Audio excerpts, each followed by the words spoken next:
하나님 말씀 봅니다. 요한복음 5장 1절에서 15절까지 말씀입니다. 요한복음 5장 1절에서 15절까지 말씀, 우리 한 절씩 교독하고 마지막 절은 다 같이 함께 읽습니다. 그 후에 유대인의 명절이 되어 예수께서 예루살렘에 올라가시니라. 예루살렘에 있는 양문 곁에 히브리 말로 베데스라 하는 곳이 있는데 거기 행각 5이 있고 그 안에 많은 병자, 맹인, 다리 저는 사람, 혈기 마른 사람들이 누워 물의 움직임을 기다리니 이는 천사가 가끔 못에 내려와 물을 움직이게 하는데 움직인 후에 먼저 들어가는 자는 어떤 병에 걸렸든지 낫게 됨이더라. 거기 38해 된 병자가 있더라. 예수께서 그 누운 것을 보시고 병이 벌써 오랜 줄 아시고 이르시되 네가 낫고자 하느냐.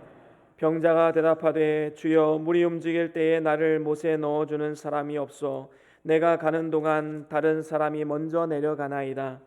예수께서 이르시되 일어나 내 자리를 들고 걸어가라 하시니 그 사람이 곧 나와서 자리를 들고 걸어가니라. 이날은 안식일이니 유대인들이 병 나은 사람에게 이르되 안식일인데 내가 자리를 들고 가는 것이 옳지 아니하니라. 대답하되 나를 낫게 한 그가 자리를 들고 걸어가라 하더라 하니 그들이 묻되 너에게 자리를 들고 걸어가라 한 사람이 누구냐 하되 고침을 받은 사람은 그가 누구인지 알지 못하니 이는 거기 사람이 많으므로 예수께서 이미 피하셨음이라. 그 후에 예수께서 성전에서 그 사람을 만나 이르시되 보라 내가 나았으니 더 심한 것이 생기지 않게 다시는 죄를 범하지 말라 하시니 함께 읽습니다. 그 사람이 유대인들에게 가서 자기를 고친 이는 예수라 하니라. 아멘. 우리 다 같이 말씀 들고 함께 선포합니다. 시작. 주의 말씀은 내 발의 등이요 내 길의 빛이 되십니다. 주여 말씀하옵소서. 주의 종이 듣겠나이다. 아멘. 아멘. 예, 오늘은 요한복음 5장 1절에서 15절 말씀으로 베데스다의 기적이란 제목으로 함께 말씀을 나눠보길 원합니다. 예전에 TV 프로그램에서 설악산의 마지막 지게꾼이라는 임기종 씨에 관련된 다큐멘터리를 본 적이 있습니다. 키는 158cm 그리고 체중은 62kg에 불과한 작은 체구로 이 100kg가 넘는 무거운 짐들을 등에다 메고 설악산을 하루에 수차례 오르내리는 그러한 모습을 보게 되었습니다. 16세 때부터 시작해서 50년 넘게 짐꾼으로 살아왔다고 하지요. 그에게는 장애를 가진 아내도 있었습니다. 그래서 생계를 꾸려가야 되기 때문에 그 짐을 내려놓을 수가 없었습니다. 그리고 그 짐을 누가 대신 져줄 수도 없습니다. 오직 그분만이 할 수 있는 일이었기 때문입니다. 얼마나 고단한 인생일까요? 하지만 그럼에도 불구하고 그분은 언제나 웃음을 잃지 않고 그 일을 계속해 나가는 모습을 보았습니다. 사람은 누구나 이처럼 무거운 짐을 짊어지고 살아가는 인생의 지게꾼들입니다. 어떤 분은 질병의 짐을, 어떤 분은 생계의 짐을, 어떤 분들은 자녀 양육의 짐을, 어떤 분들은 부모 공경의 짐을 지고 살아가는 모습을 보게 됩니다. 그 짐을 내려놓고 싶어도 내려놓을 수가 없지요. 누가 대신 져줄 수 없기 때문입니다. 예수님께서 수고하고 무거운 짐진 자들아 다 내게로 오라 내가 너희를 쉬게 하리라 말씀하셨지만 그 말씀이 실제 삶 가운데 나에게 이루어지지 않는 것 같은 그러한 의심과 그러한 마음을 가지고 여전히 세상의 짐을 짊어지고 힘든 인생을 살아가는 많은 사람들이 있음을 보게 됩니다. 오늘 본문에도 보면 그런 사람이 한 사람 나오지요. 38해 동안 질병을 안고 살아갔던 사람이었습니다. 스스로 움직일 수도 없었고 걸을 수도 없었습니다. 그 질병의 짐이 얼마나 무거웠겠습니까? 삶을 짓누르고 마음을 짓누르는 아주 무거운 짐이었을 것입니다. 그런데 놀라운 것은 그가 예수님을 만나고 놀라운 이적을 경험하게 되었다라는 것이지요. 오늘 본문에 예수님께서 이 38년 된 병자를 찾아오셔서 그의 무거운 짐을 내려놓게 하셨습니다. 그리고 고쳐주셨습니다. 이처럼 오늘 이 시간 저와 여러분들의 삶 가운데 예수님의 놀라운 기적과 같은 은혜가 임할 수 있기를 축원합니다. 그렇다면 우리가 어떻게 해야지만 이러한 예수님의 이적을 경험할 수가 있을까요? 오늘 본문을 통해서 네 가지를 우리 함께 살펴보길 원합니다. 예수님이 일으키시는 이적을 경험하려면 첫 번째로는 주의 긍휼을 구하여야 합니다.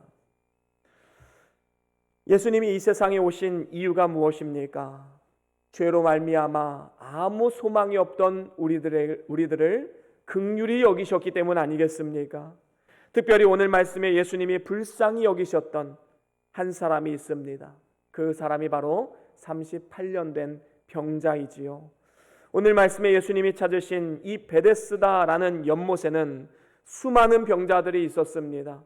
맹인들, 다리 저는 사람들, 혈기 마른 사람들, 이러한 사람들이 함께 모여서 한숨 쉬고 신음소리가 가득한 그러한 곳이었지요.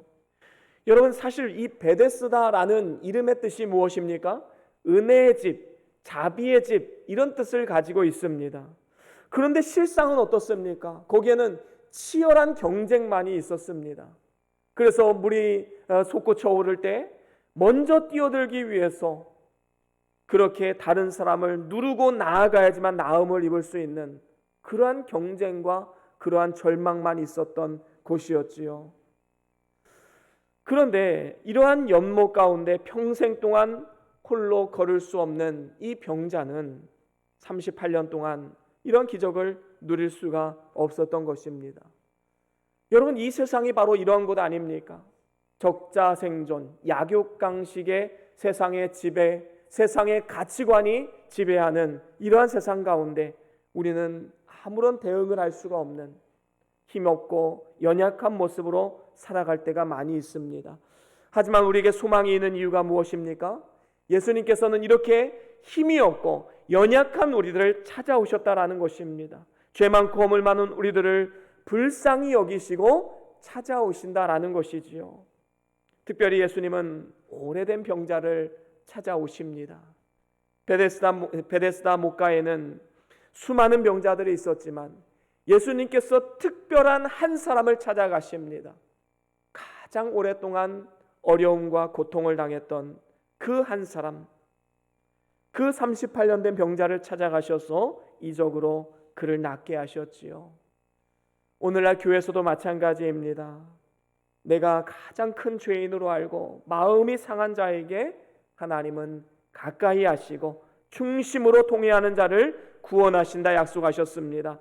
하나님은 자신을 죄인 중에 괴수로 알았던 사도 바울과 함께 하시고 그에게 능력을 베푸셔서 하나님 나라 영광을 위해 아름답게 쓰임받는 그러한 복된 인생으로 인도하셨던 것입니다. 그래서 우리가 기도할 때에 하나님이 가장 기뻐하시는 기도의 제목이 무엇일까요? 곰곰이 생각해 보니까 하나님, 나를 불쌍히 여겨 주시옵소서. 하나님, 그 기도를 가장 기뻐하시지 않을까 그런 생각을 해보게 되었습니다. 여러분, 우리가 정말로 무엇을 기도해야 될지 모를 때, 질병으로 고생하고 남모를 고통이 있고 죄로 인하여 힘들어하고 그럴 때에 우리는 이렇게 기도해야 될 줄로 믿습니다. 하나님, 나를 불쌍히 여겨 주시옵소서. 여러분, 나를 불쌍히 여겨달라는 기도만큼 하나님을 전적으로 의지하고 바라보는 기도가 또 있을까요? 우리는 하나님 앞에 긍휼과 자비를 구해야 마땅한 것입니다. 그래야지만 하나님께서 우리에게 놀라운 은혜를 베풀어 주시는 것이지요. 우리 같이 한번 외쳐볼까요? 주여, 나를 불쌍히 여겨 주시옵소서. 아멘. 그렇습니다. 바로 이러한 기도가 하나님의 기쁨이 되고 하나님의 은혜를 여는 통로가 되는 것입니다. 그런가 하면 두 번째로는 이 낫고자 하는 신념을 가지라라는 것이지요. 38년 된 병자를 찾아오신 예수님께서 6절 하반절에 보니까 네가 낫고자 하느냐라고 묻고 계십니다. 사실 38년 된 병자에게는 세상과 하나님을 향한 오랜 원망과 불평이 있었지요. 그 절망, 그 원망이 7절 말씀에 잘 나타나 있습니다. 우리 7절 말씀 같이 읽어볼까요? 오늘 본문 7절입니다. 시작. 병자가 대답하되 주여 우리 동할 때 흠이 없어 내가 가는 동안에 다른 사람이 먼저 내려가나이다. 그렇습니다. 지금 이 병자는 물이 움직일 때 빨리 먼저 들어가는 사람이 낫게 되는데 누가 자신을 그것을 거기에 넣어줄 사람이 없다라는 것입니다. 또 내가 가는 동안에 다른 사람들이 재빨리 먼저 들어가기 때문에 내가 지금까지 이 모습으로 살아가는 건 아닙니까? 이 말씀에는 참 그 병자의 원망과 불평하는 마음이 잘 나타나 있지요.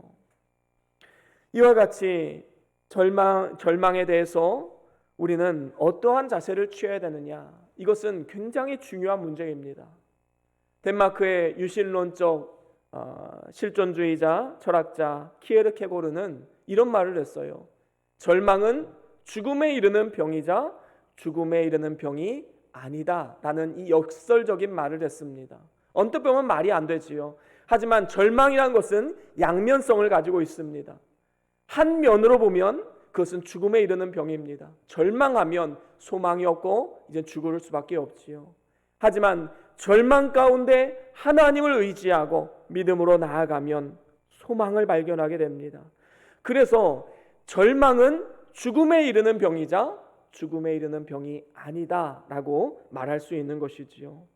지금 예수님께서 고쳐주시려고 이곳에 찾아오셨으니 우리는 소망을 가지고 믿음으로 나아가야 합니다.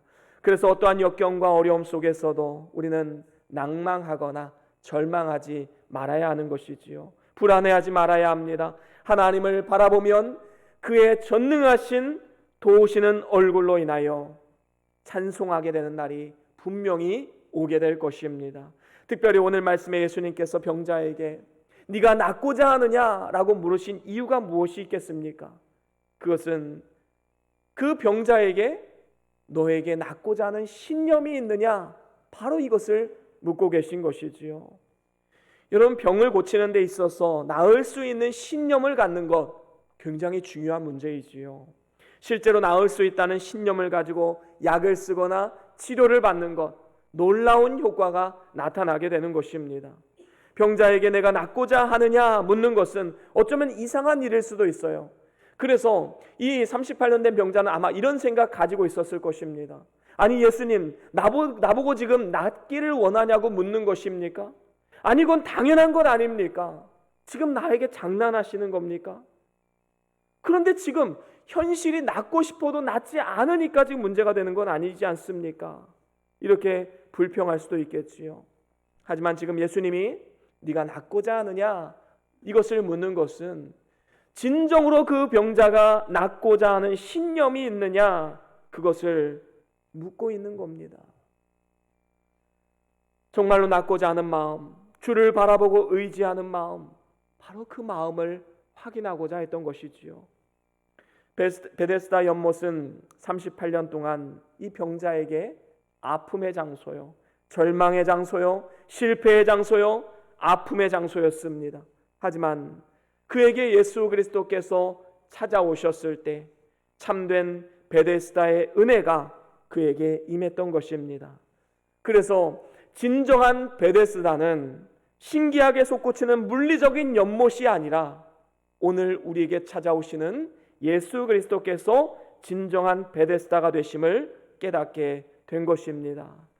이러한 신념이 있어야지만 우리가 나음을 입을 수가 있는 것이지요. 인생의 문제를 해결하시는 분도 예수님이시고 인생의 무거운 짐을 내려놓게 하시는 분도 예수님 한 분뿐이십니다. 오직 그분이 우리 하나님이시라는 것을 믿고 나아갈 때 그 믿음이 우리에게 자유를 주고 우리에게 참 기쁨과 평안한 마음을 주게 되는 것입니다. 예전에 한 안경점 주인이 지역신문에 광고를 냈다고 합니다. 그 멘트가 굉장히 주목을 받았지요. 어떤 특정한 모델을 쓴 것이 아니라 안경점 주인이 직접 나와서 이런 멘트를 합니다. 내가 아는 것은 안경밖에 없습니다. 그런 말을 했다고 하지요. 안경점 주인이 나는 알고 있는 것이 안경밖에 없습니다. 그 말을 한다는 것, 그곳에 오는 많은 고객들에게 신뢰감을 줄 수밖에 없는 것이지요. 오늘 말씀에 38년 된 병자에게 네가 낫고자 하느냐 물으신 것은 바로 이 고백을 원하시는 것입니다. 예수님, 제가 아는 것은 예수님밖에 없습니다. 예수님만이 나의 죄를 치유하시고 나를 병에서 구원해 주실 줄로 믿습니다. 내가 아는 분은 오직 예수님 한 분뿐입니다. 내 인생의 모든 짐을 벗겨주실 분도 오직 예수뿐입니다. 바로 이 고백을 듣기를 원하셨던 것이지요. 우리는 이러한 신념을 가져야 합니다. 잠언 18장에 보면 이런 말씀이 있지요. 우리 같이 함께 읽어봅니다. 잠언 18장 14절 말씀 함께 읽어봅니다. 시작. 사람의 심령은 그의 병을 능히 이기려니와 심령이 상하면 그것을 누가 일으키겠느냐. 아멘. 그렇습니다. 사람의 심령은 그의 병을 능히 이길 수 있게 되는 것입니다. 그래서 우리의 삶 가운데 찾아오는 육신의 질고와 마음의 질병, 이러한 것들로부터 오는 모든 짐들을 내려놓고 우리가 참 자유함을 누리기를 원한다면 그 병든 자리에서 일어나려는 신념을 가져야 하는 것입니다. 하나님께서는 이렇게 심지가 견고한 자를 평강의 평강으로 지키시는 분임을 우린 절대로 잊지 말아야 될 줄로 믿습니다. 그런가 하면 세 번째로는 믿음으로 순종하라라는 것입니다. 오늘 본문 8절에 보니까 예수께서 이르시되 일어나 내 자리를 들고 걸어가라 라고 명하고 계십니다. 여러분, 38년 동안 한 번도 걸어본 적이 없는 병자에게 네 자리를 들고 일어나 걸어가라 라고 명하고 계신 것이지요.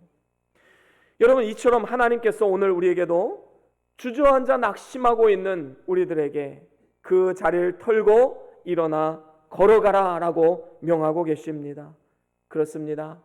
하나님께는 능치 못함이 없는 줄로 믿습니다. 시편 147편에도 이런 고백이 있지요. 우리 같이 한번 읽어볼까요? 시편 147편 5절 말씀 같이 읽어봅니다. 시작. 우리 주는 위대하시며 능력이 많으시며 그의 지혜가 무궁하시도다. 아멘. 그렇습니다. 우리 주님은 위대하신 분이십니다. 전능하신 분이십니다. 지혜가 충만하셔서 전지하신 분이시지요. 능치 못함이 없는 분이십니다. 말씀으로 천지를 창조하시고 동정녀 마리아에게서 예수 그리스도를 성령으로 잉태케 하셨을 뿐만 아니라 죽은 지 나흘 된 나사로를 살리신 능력의 하나님이십니다. 그래서 그분의 말씀을 믿고 순종하는 자에게는 능력이 나타나게 되는 것이지요. 백부장은 하인이 중풍병으로 있었지만 예수님께 나아가서 나의 집에 들어오시는 것을 감당치 못하겠나이다. 주여, 말씀만 해주시옵소서. 여러분, 이 믿음 얼마나 귀한 믿음입니까? 그때 예수님 뭐라고 말씀하셨습니까? 내 믿음대로 될지어다 라고 말씀하셨습니다. 그리고 그 즉시로 그의 종이 낫게 되었지요. 이렇게 오직 예수 그리스도를 바라보며 그의 능력을 의지하는 자에게 하나님께서는 놀라운 이적을 베푸시는 것입니다. 내게 능력 주시는 자 안에서 내가 모든 것을 할 수 있느니라 성경은 분명히 말씀했습니다. 그래서 전능하신 하나님을 의지하고 하나님을 바라보는 자, 믿음으로 순종하여서 담대히 나아가는 자에게 하나님께서는 놀라운 이적을 베풀어 주실 줄로 믿습니다. 여러분, 세상에서도 하늘은 스스로 돕는 자를 돕는다라는 속담이 있지 않습니까? 우리가 믿지 못하고 순종하지 못하는데 어떻게 하나님이 도우실 수가 있겠습니까? 때로는 인간적인 시각으로 볼 때 도저히 불가능해 보이는 일이라 할지라도 믿고 순종하면 하나님의 능력이 나타나게 되는 것이지요. 예수님께서 공생애를 시작하시면서 한 혼인잔치에 가셨습니다. 그곳에서 하인들에게 이런 명령을 내리지요. 물을 항아리에 담아서 그 물을 연회장에게 갖다 줘라 라고 말을 합니다.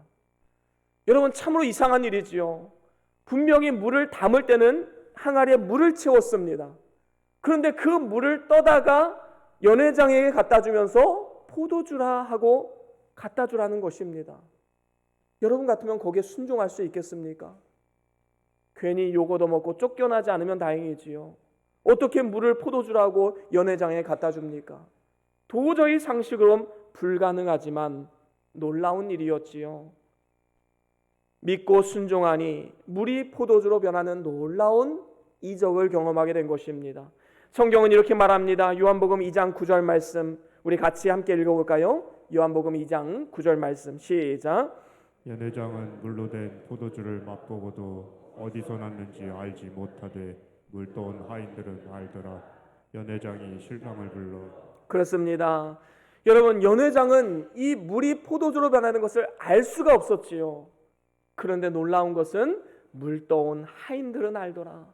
믿고 순종하는 자에게 하나님께서는 이러한 놀라운 은혜와 놀라운 이적을 베풀어 주시는 것입니다. 여러분, 한두 번 해보고 포기하지 마십시오. 며칠 해보고 포기하지 마십시오. 몇 년 해봤는데 안 된다 포기하지 마십시오. 여러분, 아람 나라 군대 장관 나아만이라고 있지요. 엘리사는 그에게 문둥병이 낫게 하기 위해서 요단강에 가서 7번 몸을 담그라고 명령을 내렸습니다. 그 엘리사의 말에 처음에는 의심을 했지요. 아니, 내 나라에도 깨끗한 물이 다 있는데 왜 그 요단강에 가서 몸을 씻으라 말하느냐. 그런데 그의 지혜로운 종이 아니, 이보다 더한 일도 시키면 할 일인데 아니, 요단강에 가서 7번 몸을 씻으라는데 왜 안 하십니까? 그래서 그 말을 듣고 이제 요단강으로 가게 되지요. 한 번 물을 담급니다. 똑같아요. 문둥병이 낫지 않습니다. 2번 몸을 담궜습니다. 똑같습니다. 3번 몸을 담궜습니다. 똑같아요. 이쯤 되면 이런 생각할 수도 있겠지요. 아, 별 수 없구나. 안 되는구나. 내가 이거 헛짓거리 하고 있구나. 마음에 아마도 갈등이 생겼을 것입니다. 여러분, 한 번 담그면 한 10% 정도 깨끗해지고 또 2번째 담그면 한 50% 정도 깨끗해지고 이렇게 되면 얼마나 기쁘고 행복하게 그 일을 할 수 있겠습니까? 그런데 그렇지 않다라는 겁니다. 결국에는 말씀대로 순종해서 7번 다 담궜을 때 순간적으로 하나님은 놀라운 기적을 보여주신 것입니다. 하나님을 진정으로 신뢰한다면 순종하되 끝까지 해야 합니다. 조금 해보다 안 된다고 포기하면 아무것도 되는 일이 없지요. 의심하거나 두 마음을 품지 마십시오. 믿음으로 담대하게 나아갈 때 하나님의 놀라운 기사를 경험하게 될 것입니다. 오늘 본문에도 이 38년 된 병자, 일어나 내 자리를 들고 걸어가라 하신 주님의 말씀을 신뢰하여서 믿음으로 일어섰을 때 그 다리에 힘이 주어지고 걸어갈 수 있는 능력을 그에게 허락해 주신 것입니다. 믿고 순종하는 자에게 이러한 놀라운 능력이 나타남을 우리는 절대로 잊지 말아야 할 것입니다. 그런가 하면 마지막으로 4번째로는 죄를 멀리하고 회개해야 합니다. 예수님의 명령에 순종해서 믿음으로 일어선 38년 된 병자, 이제는 자리를 털고 일어나서 걸어가 나아가게 되었습니다. 그런데 그날이 안식일이었습니다. 유대인들은 이 병 나은 사람에게 괜히 트집을 잡았지요. 아니, 안식일인데 네가 자리를 들고 가는 것이 옳은 일이냐 하는 문제입니다. 그래서 병자는 나를 낫게 한 그가 자리를 들고 걸어가라 하셨습니다 라고 말했고, 유대인들은 그러면 그 사람이 누구냐라고 물었지요. 그러자 그가 이렇게 대답합니다.